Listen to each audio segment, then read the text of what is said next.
Hello ಸ್ನೇಹಿತರೆ, ಎಲ್ರಿಗೂ ನಮಸ್ಕಾರ. ನಾನು ನಿಮ್ಮ ಜಾಬ್ಸ್ ಕನ್ನಡ ಯೂಟ್ಯೂಬ್ ಚಾನಲಿಂದ ಮಾತಾಡ್ತಾ ಇದ್ದು.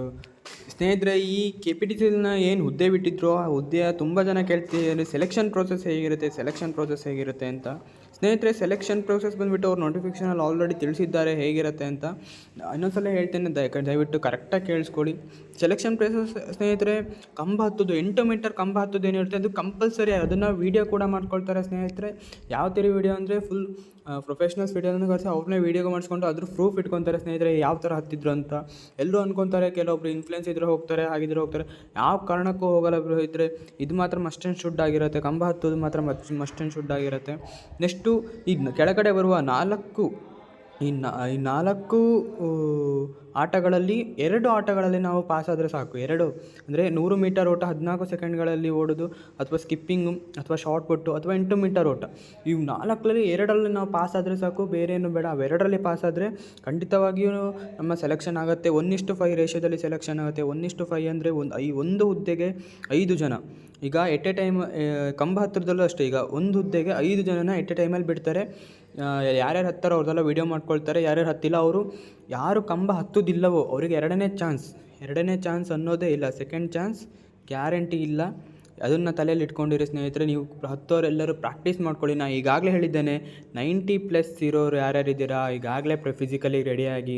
ಯಾಕೆಂದರೆ 90+ ಇರೋದು ಖಂಡಿತವಾಗಿಯೂ ನಿಮ್ಮದು ಸೆಲೆಕ್ಷನ್ ಆಗೇ ಆಗುತ್ತೆ. ಫಿಸಿಕಲಿಗೆ ಹೋಗ್ತೀರಾ ನೀವು. ಸೊ ದಯವಿಟ್ಟು ಎಲ್ಲರೂ ನೀವು 90+ ಇರೋರು ಏನೇನಿದ್ದೀರಾ ಎಲ್ಲರೂ ನೀವು ಸೆಲೆಕ್ಷನಿಗೆ ರೆಡಿಯಾಗಿ ಅಂತ ಹೇಳಲಿಕ್ಕೆ ಇಷ್ಟಪಡ್ತೇನೆ ಫ್ರೆಂಡ್ಸ್. ಹಾಗೂ ಈ 4 ಆಟಗಳಿಗೆ ನೀವು ರೆಡಿಯಾಗಿದ್ರ ಜೊತೆಗೆ, ಯಾಕೆಂದರೆ ಇವು 4ರಲ್ಲಿ 2 ನಿಮಗೆ ಯಾವುದು 2 ತುಂಬ ಬೆನಿಫಿಟ್ ಅನಿಸುತ್ತೆ, ಯಾರು ನಿಮಗೆ 2 ತುಂಬ ಈಸಿ ಅನಿಸುತ್ತೋ, ನಿಮಗೆ ಯಾವುದು ಪ್ರಾಕ್ಟೀಸ್ ಮಾಡೋಕ್ಕೆ ತುಂಬ ಈಸಿ ಅನಿಸುತ್ತೋ ಅವೆರಡನ್ನೂ ಪರ್ಫೆಕ್ಟಾಗಿ ನೀವು ರೆಡಿಯಾಗಿ, ಹಾಗೂ 2ರಲ್ಲಿ ತುಂಬ ಚೆನ್ನಾಗಿ ಪರ್ಫಾರ್ಮೆನ್ಸ್ ಮಾಡಿ ಸ್ನೇಹಿತರೆ. ಖಂಡಿತವಾಗಿಯೂ ಇಲ್ಲಾಗತ್ತೆ. ಹಾಗೂ ಬೇರೆ ವಿದ್ಯಾರ್ಥಿಗಳು ಈ ಬಿಲೋ 90 ಇರೋರೆಲ್ಲ ಅವ್ರಿಗೆಲ್ಲ ಹೇಳಲಿಕ್ಕಾಗಲ್ಲ ಸ್ನೇಹಿತರೆ ಹೇಗೆ ನಿಲ್ಲಿಸ್ತಾರೆ ಅಂತ. ಕೆಲವೊಬ್ಬರು ಕ್ಯಾಟಗರಿ ಮೇಲೆ ನಿಲ್ಲಿಸ್ಬೋದು. ಈಗ SC/ST ಇರೋರ್ದೆಲ್ಲ ತುಂಬ ಕಮ್ಮಿ ಆಗುತ್ತೆ. ಅದು ಆಲ್ರೆಡಿ ಹೇಳಿದ್ದೀವಿ ನಾವು. SC/ST ಇರೋರ್ದೆಲ್ಲ ಆಲ್ಮೋಸ್ಟ್ 85 ಮೇಲೆ ನಿಲ್ಬೋದು ಅಂತ ಅಂದ್ಕೊಂಡಿದ್ದಾರೆ. ನೋಡಬೇಕು ಏನಾಗತ್ತೆ ಅಂತ. ಆಮೇಲೆ ಇನ್ನು OBC ಕ್ಯಾಟಗರಿ ಬಂದರೆ ಎಲ್ಲರದ್ದು 90+ ಗ್ಯಾರಂಟಿ ನಿಲ್ಲುತ್ತೆ ಸ್ನೇಹಿತರೆ. 90 ಕೆಳಗಡೆ ಬರೋದು ತುಂಬ ಡೌಟ್ ಆಗುತ್ತೆ. 90+ ಗ್ಯಾರಂಟಿ ನಿಲ್ಲುತ್ತೆ. ಹಾಗೂ ತುಂಬ ಜನ ಕಾಮೆಂಟಲ್ಲಿ ಕೇಳ್ತಿದ್ದಾರೆ ಅಂದರೆ 89 ಇದೆ ಆಗುತ್ತಾ, 88 ಇದೆ ಆಗುತ್ತಾ, 89, 88 OBC ಇದೆ ಆಗುತ್ತಾ ಸ್ನೇಹಿತರೆ. 88, 89 ಇರೋದೆಲ್ಲ ಈ ಅಡ್ಗೋಡೆ ಮೇಲೆ ದೀಪ ಇಟ್ಟಂಗೆ ಸ್ನೇಹಿತರೆ. ಆದರೂ ಆಗ್ಬೋದು, ಆಗದೇನೂ ಇರ್ಬೋದು. 50% ಹೇಳಲಿಕ್ಕೆ ಇಷ್ಟಪಡ್ತೇನೆ ಸ್ನೇಹಿತರೆ. ಆಗಲ್ಲ ಅಂತ ಹೇಳಲಿಕ್ಕೆ ಇಷ್ಟ ಆಗಲ್ಲ. ಹಾಗೂ ಎಲ್ಲೆಲ್ಲಿ ಸೆಲೆಕ್ಷನ್ ಪ್ರೋಸೆಸ್ ಎಲ್ಲೆಲ್ಲಿ ಇರುತ್ತೆ, ಫಸ್ಟು ಏನು ಈ ಶಾರ್ಟ್ ಲಿಸ್ಟ್ ಬರುತ್ತೆ. ಫಸ್ಟ್ ಬರೋದು ಶಾರ್ಟ್ ಲಿಸ್ಟ್ ಫಸ್ಟ್ ಬರುತ್ತೆ ಆನ್ಲೈನಲ್ಲಿ. ಅದು ಬಂದ ತಕ್ಷಣ ನಾನು ನಿಮಗೆ ತಿಳಿಸ್ತೀನಿ ಸ್ನೇಹಿತರೆ. ಶಾರ್ಟ್ ಲಿಸ್ಟ್ ಬಂದ ತಕ್ಷಣ ವಿತಿನ್ ಈಗ ಡಿಸೆಂಬರ್ 10 ತನಕ ಏನು ಎಕ್ಸ್ಟೆಂಡ್ ಆಗಿದೆ. ಅದಾದಮೇಲೆ ಜನವರಿ 10, ಜನವರಿ 15 ಹೀಗೆ ಬಂದೇ ಬರುತ್ತೆ ಸ್ನೇಹಿತರೆ. ಜನವರಿ ಹೀಗೆ ಬಂದೇ ಬರುತ್ತೆ. ನೆಕ್ಸ್ಟ್ ಬರೋದು ಎಲ್ಲಿ ನಡೆಸ್ತಾರೆ. ಈಗ ನೀವು ಮೆಸ್ಕಾಮ್ ಹಾಕಿದ್ದೀರಿ ಅಂತ ಅಂದ್ಕೊಳ್ಳಿ. ಈಗ ನೀವು ಮೆಸ್ಕಾಮ್ಗೆ ಹಾಕಿದ್ದೀರಾ ಅರ್ಜಿ, ನಿಮ್ಮದು ಶಾರ್ಟ್ ಲಿಸ್ಟ್ ಆಗಿದೆ. ಫಿಸಿಕಲಿಗೆ ಎಲ್ಲಿ ಕರೀತಾರೆ ನಿಮಗೆ? ಫಿಸಿಕಲಿ ಕರೆಯೋದಲ್ಲಿ ನಿಯರ್. ಈಗ ನೀವು ಶಿವಮೊಗ್ಗ ಡಿಸ್ಟಿಕ್ ಹಾಕಿದರೆ ಶಿವಮೊಗ್ಗ, ಈ ಶಿವಮೊಗ್ಗ ಡಿಸ್ಟಿಕಲ್ಲಿದ್ದರೆ ಶಿವಮೊಗ್ಗ ಕರಿಬೋದು, ಉಡುಪಿ ಕರಿಬೋದು, ಮಂಗಳೂರು ಕರಿಬೋದು. ಹೀಗೆ ಅದು ಮೆಸ್ಕಾಮ್ ಎಲ್ಲೆಲ್ಲಿವರೆಗೆ ಹರಡಿದೆ ಅಲ್ಲಿ ಅದರ ಒಂದು ನಿರ್ದಿಷ್ಟ ಪ್ಲೇಸಲ್ಲಿ ಅಂತ ಕರೆಯೋದಿಲ್ಲ. ಇಷ್ಟು ಜನ ಗುಂಪನ್ನು ಮಾಡಿ ಒಂದಿಷ್ಟು ಕಡೆ ಕರೀತಾರೆ. ಸೊ ನೀವು ರೆಡಿಯಾಗಿರಿ. ಈಗ ಅವರು ಶಾರ್ಟ್ ಲಿಸ್ಟ್ ಬಂದು ಒಂದು ವೀಕಿಗೆ ಕರಿಬೋದು ಸ್ನೇಹಿತರೆ. ಶಾರ್ಟ್ ಲಿಸ್ಟ್ ಬಂದು ಒಂದು ವೀಕಿಗೆ ಕರಿಬೋದು, ಒಂದು ದಿನಕ್ಕೆ ಕರಿಬೋದು, ಒಂದು ವಾರಕ್ಕೆ ಕರಿಬೋದು, ಒಂದು ತಿಂಗಳಿಗೆ ಕರಿಬೋದು. ನೀವು ರೆಡಿ ಇರಿ. ಅದಕ್ಕೆ ನಾನು ಹೇಳ್ತಾ ಇರೋದು 90+ ಯಾರಿದೆ ಅವರೆಲ್ಲ ದಯವಿಟ್ಟು ಫಿಸಿಕಲಿ ರೆಡಿಯಾಗಿ ಅಂತ. ಹಾಗೂ ನೋಟಿಫಿಕೇಷನಲ್ಲಿ ನೋಡ್ಬೋದು ನೀವು, ಯಾರ್ಯಾರು 2ನೇ ಹಂತ ಮುಗಿಸಿದ್ದಾರೆ, 3ನೇ ಹಂತ ಮತ್ತು 4ನೇ ಹಂತದ ಅರ್ಜಿ ಸಲ್ಲಿಕೆಗೆ ಆಲ್ರೆಡಿ ಟೈಮಿಂಗ್ಸ್ ಇದೆ. ಅದನ್ನು ಆಲ್ರೆಡಿ ನಾನು ಹಿಂದಿನ ವೀಡಿಯೋದಲ್ಲಿ ಹೇಳಿದ್ದೀನಿ. ಸೊ ಎಲ್ಲರೂ ದಯವಿಟ್ಟು ಕೇಳಿ ಅಂತ ಹೇಳಲಿಕ್ಕೆ ಇಷ್ಟಪಡ್ತೇನೆ.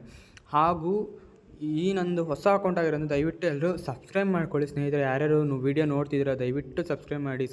ಯಾಕೆಂದರೆ ನಂದು ಹಳೆ ಅಕೌಂಟು ಹೋಗಿದೆ, ಡಿಆಕ್ಟಿವೇಟ್ ಆಗಿ. ದಯವಿಟ್ಟು ಇದು ನೀವು ಪ್ರೋತ್ಸಾಹ, ನಿಮ್ಗೆ ಇಷ್ಟ ಆದರೆ ಮಾತ್ರ, ವೀಡಿಯೋ ಇಷ್ಟ ಆದರೆ ದಯವಿಟ್ಟು ಸಬ್ಸ್ಕ್ರೈಬ್ ಮಾಡಲಿ ಅಂತ ಹೇಳಲಿಕ್ಕೆ ಇಷ್ಟಪಡ್ತೇನೆ ಫ್ರೆಂಡ್ಸ್.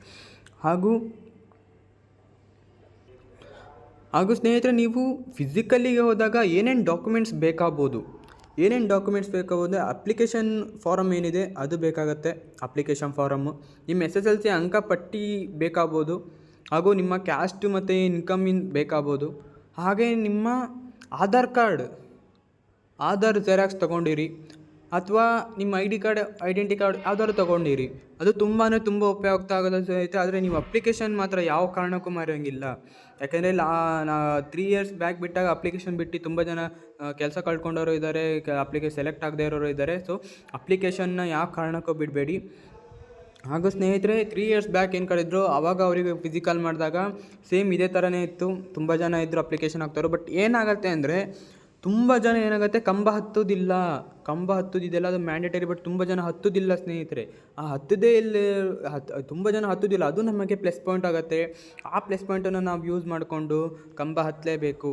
ಕಂಬ ಹತ್ತಿದಾಗ ಏನಾಗುತ್ತೆ, ನಮಗೆ ಚಾನ್ಸಸ್ ಜಾಸ್ತಿ ಆಗುತ್ತೆ, ನಮಗೆ ಸೆಲೆಕ್ಷನ್ ಆಗುತ್ತೆ.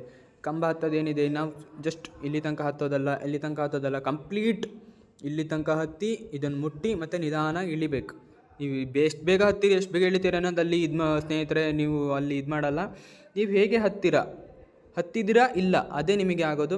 ಅದು ಬಿಟ್ಟರೆ ಬೇರೆ ಎಲ್ಲ ಅದೇ ಸಹನಶಕ್ತಿ ಯಾವುದು ಎಲ್ಲೆಲ್ಲಿ ಇದೆ ಅಂತ ಹೇಳ್ಕೊಂಡು. ಆಮೇಲೆ ಅಂಗವಿಕಲರಿಗೆ ಯಾವುದೇ ರೀತಿಯ ಫಿಸಿಕಲ್ ಟೆಸ್ಟ್ ಇರುವುದಿಲ್ಲ. ಅವ್ರದ್ದು ಏನು ಕಟ್ ಆಫ್ ಆಗುತ್ತೆ ಅದೇ ಕಟ್ ಆಫ್, ಯಾವುದೇ ರೀತಿ ಇರುವುದಿಲ್ಲ.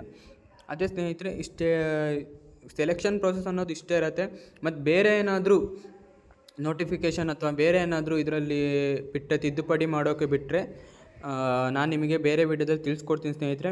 ದಯವಿಟ್ಟು ವಿಡಿಯೋ ಕೊನೆ ತನಕ ನೋಡೋಕ್ಕೆ ತುಂಬ ಧನ್ಯವಾದಗಳು. ನಿಮಗೆ ಈ ವಿಡಿಯೋ ಇಷ್ಟ ಆದರೆ ಲೈಕ್ ಮಾಡಿ, ಶೇರ್ ಮಾಡಿ, ಸಬ್ಸ್ಕ್ರೈಬ್ ಮಾಡಿ ಅಂತ ಹೇಳಲಿಕ್ಕೆ ಇಷ್ಟಪಡ್ತೇನೆ ಫ್ರೆಂಡ್ಸ್. Thank you.